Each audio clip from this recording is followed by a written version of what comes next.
Rent is often the single largest expense in a person's life. And yet, most renters sign leases without negotiating, without understanding the market, and without realizing that they may have more leverage than they think. So, today, we are talking about housing affordability, not from the headlines, but from the behind the scenes. Yes. So, hey, dear listeners, welcome back to another powerful episode of Mind Meets Machine, where we explore the systems shaping our lives from markets to mindsets. I'm your host, Avik, and today I'm joined by a lovely guest. Please welcome Justin Falk. So, welcome to the show. Thanks, Avi. Happy to be here. Amazing. Thank you so much for joining, Justin. And dear listeners, before we'll delve deep into the discussion today, I'll quickly love to introduce you to Justin. So, Justin is the founder of Rental Secrets, author and real estate consultant with more than 20 years in the residential property management. So, he has developed and managed apartments across the US, hold, holds degrees from Wharton and UVA's Darton School, and has been featured on Fox News, CNBC, and Realty.com. So, what makes his work unique is he writes and teaches not for landlords, but for the renters, empowering them with the practical and market based negotiation strategies. I believe all of you will learn a lot of things in our discussion today, so I'll not take much of time. Let's get started. Welcome to the show again. Yeah, let's dive in. Amazing. You noticed something unusual early on, and there were countless books for the landlords and the investors, but none for the renters, right? So, what did that realization spark in you, if you can share? Most renters don't understand that being a landlord is Mm. actually difficult. Like Yeah. when you invest in a property, you essentially become a small business owner. Mm. And most of the real estate investment seminars and real estate investment books, they don't talk about it from that perspective. So, what that kind of sparked in me was you actually have a partner in your renter.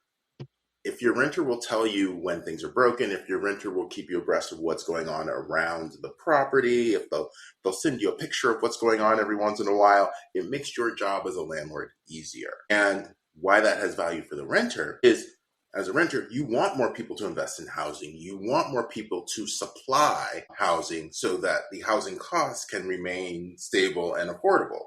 Because part of what's been happening is in a lot of cities, the supply has not been increasing, which means that the cost has been driven out of control in many cases. Mm. So, if I have to ask that, many renters assume that rent is kind of fixed.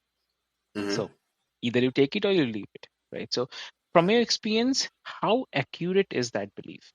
It's not accurate at all, really. What's been happening is, and then this kind of ties in with one of my favorite quotes from The Simpsons, where Homer Simpson Okay. says, "I don't need to know what I want; the TV will tell me." Mm-hmm. There's a consumer mentality that we've all been trained on through commercials and advertisements where we walk into a store, we see a price on the shelf, we pick up that item, and we expect to pay that price when we go to the cashier. But if you've ever gone to a flea market, Mm. you'll see little old ladies, and they are negotiating with the fruit vendor or the vegetable vendor over every last string bean that they're purchasing. And that's a mindset that we. So when we go to look at a property, you have to understand that this person, the landlord, the property manager that you're talking about, they have a bias towards renting that property to you today as soon as possible. And the reason why that bias exists is because of the nature of their business. They're renting space for time. And every day that space stays vacant, not only do they not get paid, but they can't recover that revenue. Like nobody rents use of an apartment from last week. So if they can't recover that money, we need to rent it today. And we need to move Yeah. this property today. So that gives them that incentive to rent it as soon as possible. Now, you as the renter, you have options. There are plenty of other places that you could rent. So kind of so that in and of itself gives you negotiating power, and that's kind of just the beginning. What's happening, I mean, behind the scenes, like in property management, that renters typically don't see? Well, we'll start with the initial conversation. So let's say you're looking for a 2-bedroom apartment. You call up an apartment complex and you say, look, I'm looking for a 2-bedroom apartment. Yeah. And we start talking about what they have available. And the way that conversation usually goes is they start asking you questions about what you want. Do you want a 1-bedroom or 2-bedroom? Do you want it to be on the first or second floor? Would you like it to be near the pool? Would you like it to be near the laundry room? As you answer these questions, they're crossing off apartments that they have vacant. And they're narrowing it down to the one that fits your needs. And you get to the end of that conversation and they say, great, we have one apartment available that fits your needs. When can you get here? And all of a sudden in that moment, FOMO Mm. sets in and you're thinking, they only have one apartment. I have to get down there now. So mentally, you've already been set up to not negotiate. That means it's just creating that urgency. Right. Right. So they're creating that urgency. Now, it may very well be that Mm. that particular community only has one apartment that Yeah. fits your needs. But it very well could also be that there's 9 other apartments that they have that could be useful for you, but we're Mm. not talking about those because of that previous conversation we've had, and they've got you focused in on this one apartment that's available. The other aspect of that is when people usually are answering those questions, they're thinking about what would be nice to have. It would be nice to be, in the penthouse suite, or it would be nice to be above the swimming pool. Well, each of those things that would be nice to have cost more. So in the apartment world, they call it amenity based pricing. So the closer you are to a swimming pool, the more expensive that apartment is. Exactly. So because you're talking about you're expressing wants versus needs, Mm. you've also pushed yourself into a more expensive unit, and all of this is happening behind the scenes, like this. And this is even before you've actually set foot on the property. So you've already in this conversation, you've mentally pushed yourself towards a more expensive apartment, and you've put yourself in a mental frame of mind to not negotiate because they only have one. Totally agree. And that's kind of the first thing that's happening behind the scenes that most renters don't realize, they don't see. So the next thing that happens is when they tell you the price, they say this wonderful phrase that's both true and not true. Okay. Our rents are competitive with the market. And Okay. it sounds so great. It sounds like we've done all the research for you. You can't find a better deal ever. This is it. This is the one. This is where you need to be. And the problem with that phrase is they've decided who their competition is. And most renters don't even know how they did that. So what they've done is they took out a map, they put a pin in the location of their community, and they went about a mile out and they drew a circle. And they've picked a few communities in that circle that they think are their competitors. Got it. Okay. And they're comparing themselves to that. That has nothing to do with you and Mm. what your needs are, where your job is, the places you like to go that you need to be close to, the daycare that your kid likes to go to, the job that you have, the restaurants that you love. It has nothing to do with any of that. So they don't really know who their competition is from your perspective unless you tell them. And this is another source of power that renters have, because they're not really competing with the communities that are within that circle. They're competing with the communities that, while they might be a half hour east of your job, they're competing with communities that are a half hour west of your job Yeah, because you want to be within a half hour of your job from your perspective. But they don't know what that means. They haven't met you yet. They're looking at some marketing avatar that has 1.5 cars and 2.5 kids. Um, so this is kind of another phrase that's used to adjust, to influence your mindset. And if you don't really know what it means, then it can very well have that effect on your mindset as you're going through this process. I agree. Totally agree.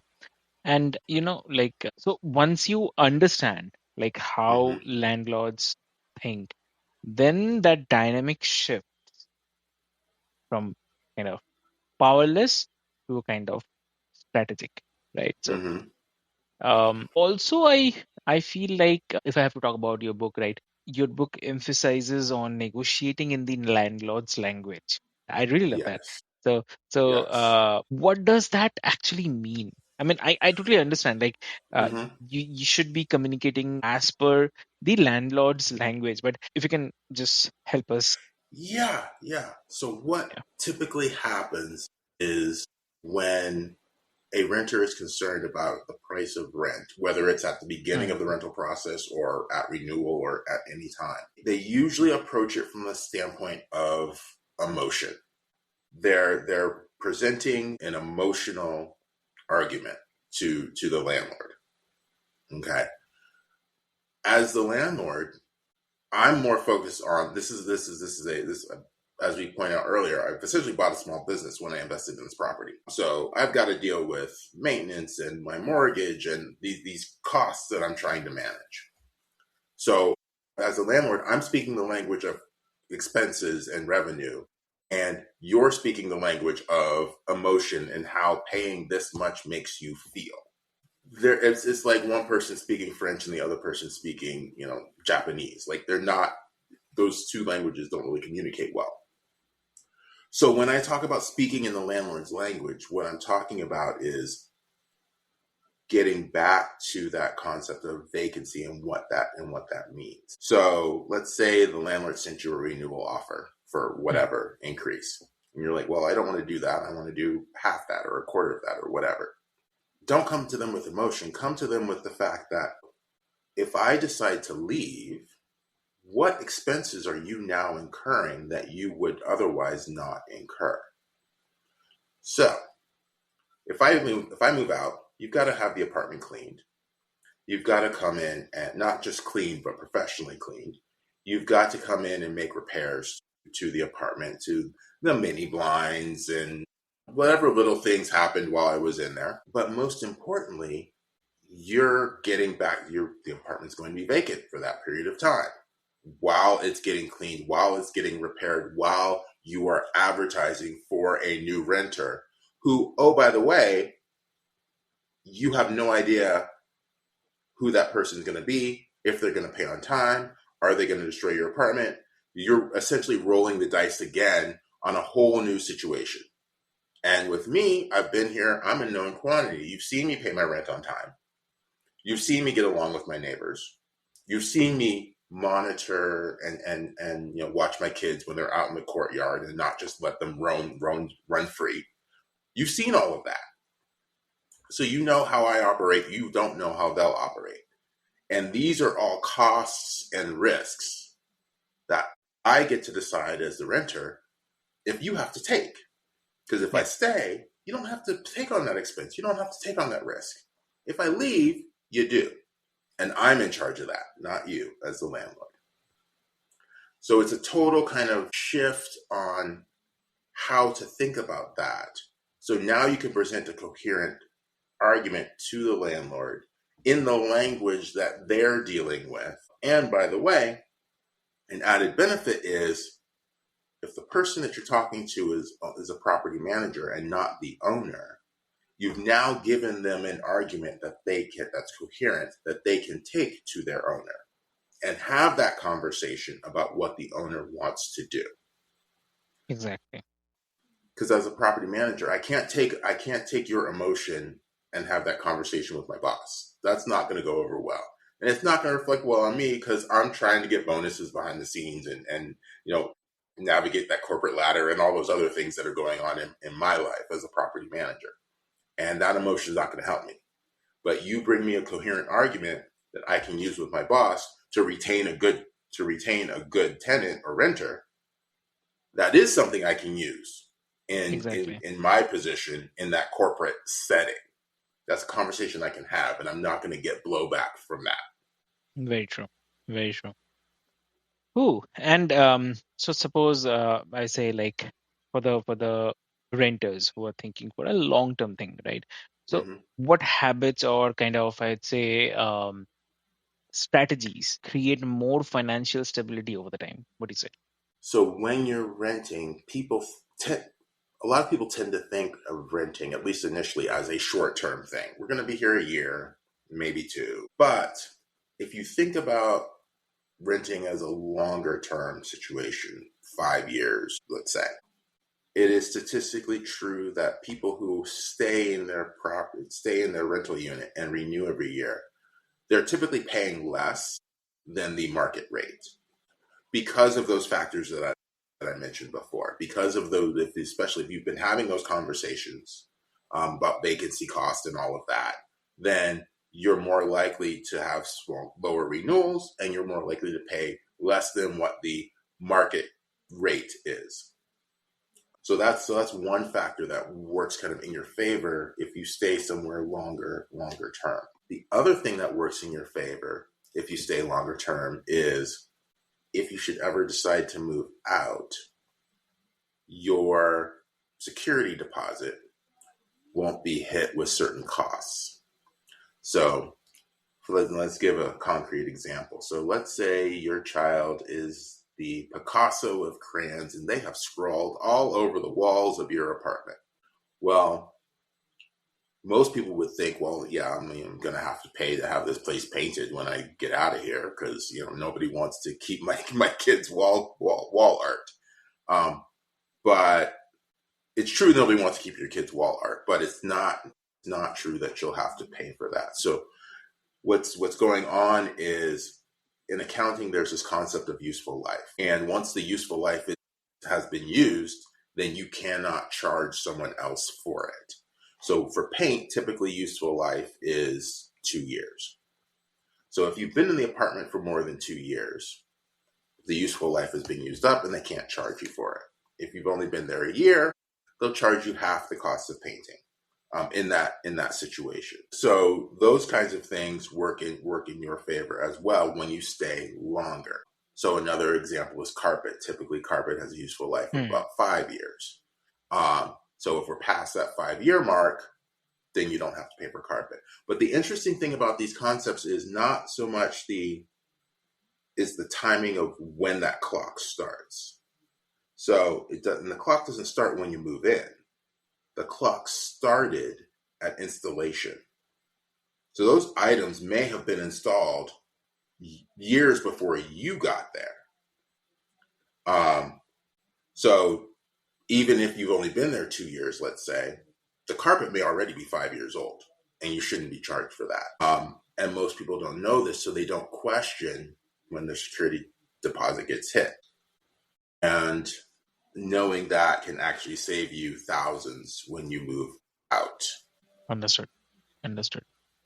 So lovely. I really love that. And also like for someone Mhm. who's feeling overwhelmed by the rising costs, because day by day it's rising, right? So what's the first empowered step they can take this week? What do you say? The first empowered step you can take, well, my initial answer would be read this book, but actually Mhm. look at, because one of the pressures that landlords are under is they're competing for you amongst. So actually look out in the marketplace and see what the different options are from your perspective, and not just once when you initially are looking for an apartment. Do it every time renewal comes around. Um, because you'll see, like there are markets right now where supply is overbuilt and prices have started coming down. Hmm. But if you are not out there looking at the market actively, you really won't know that that's what's going on. So that renewal offer that you get that's $25 or $50 higher, you'll be like, oh, that's not so bad. Sign on the dotted line, move forward.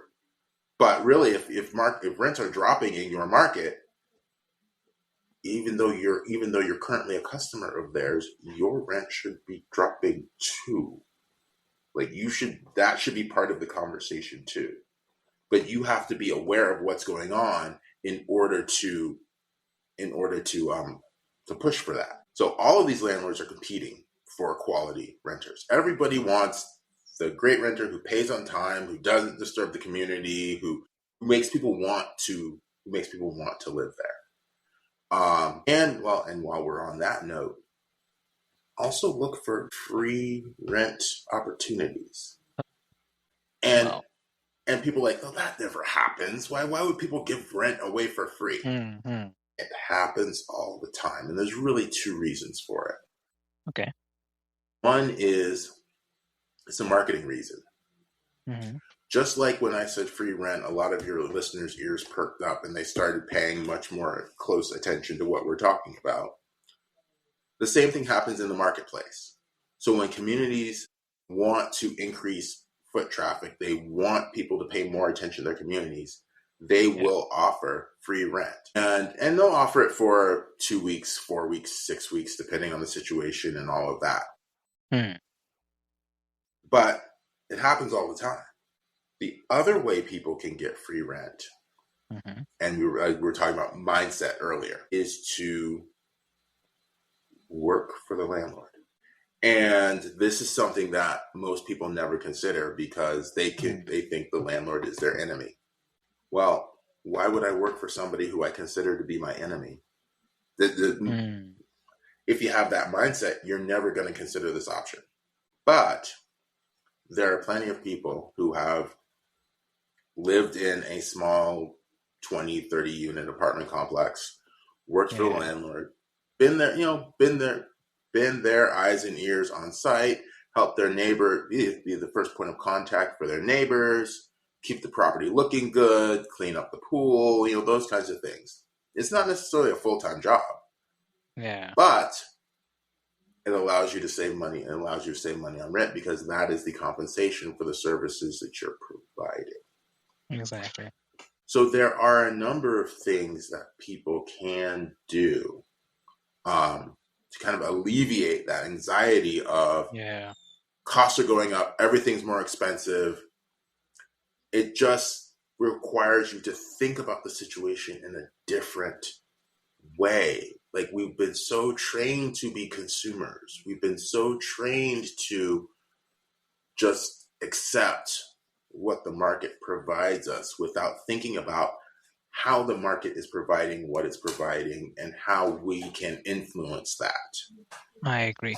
Totally agree. That's really amazing. So, I'd say like if someone wants to connect with you, how they can connect. Yeah, no, absolutely. They can go to rentalsecrets.net. Hmm. So we have that website. We're also on LinkedIn, Instagram, Twitter, and Facebook under Rental Secrets. And actually, where we post like tips for renters, different concepts to keep in mind as they're going through this process.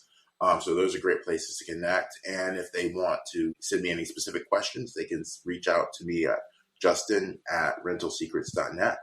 Amazing. That's really great. So, dear listeners, what I'll do is I'll put all the links and the details into the show notes for easy reference so that you can easily reach out to Justin. And before we move, I love to mention one thing that markets evolve, policies will definitely shift, prices rise and fall as well. But knowledge creates the leverage, and leverage definitely creates the options. So, dear listeners, here on Mind Meets Machine, we explore the systems shaping your life so you can navigate them strategically, right? So, if this episode gave you insight, please share it with someone for their next lease renewal, right? So, with this hope, until next time, stay informed, stay strategic, and negotiate wisely. Thank you so much.